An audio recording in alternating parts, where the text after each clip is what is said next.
This Thomas Index report is sponsored by Bevco, a leading manufacturer of handcrafted seating solutions built for demanding work environments. Hello. In this week's Thomas Index report, we're going to take a look at sourcing activity for furniture by users of the thomasnet.com platform.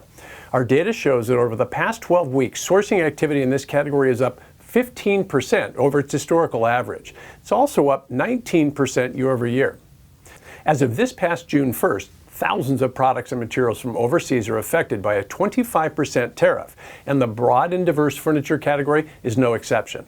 From chairs and tables to bed frames, mattresses, cabinetry, and more, dozens of furniture-related products from China have been hit by the levy, which had been just 10% since the original wave of tariffs last summer. According to the Census Bureau data, the U.S. imported over $11 billion of furniture from China in 2017, the year before the tariffs went into effect. So the amount of goods impacted is significant. While our data shows that more buyers appear to be turning to domestic manufacturers, those manufacturers are also dealing with tariffs on raw and finished materials such as aluminum and steel, leather, upholstery fabrics, and more. So the challenge is to keep costs down run throughout the supply chain.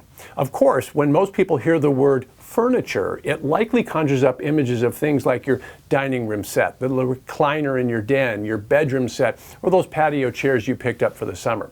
But the users of the thomasnet.com platform are organizational buyers, so the majority of increased sourcing activity we're seeing is being done by buyers for hotel chains, office buildings, hospitals, government facilities, and other institutions. In fact, in addition to the broad category of furniture, our data shows that sourcing activity is up 15% or more year over year in the categories of school furniture, cafeteria and restaurant furniture, laboratory furniture, and hospitality, hotel, and motel furniture. Moving on, here's a look at the top 10 industrial product and service categories being sourced on the thomasnet.com platform over the past 4 weeks. To get this weekly Thomas Index report, as well as daily news and information for industry, please sign up for our Thomas Industry Update newsletter at thomasnet.com/updates. Hey, thanks very much for watching, and I'll see you next week.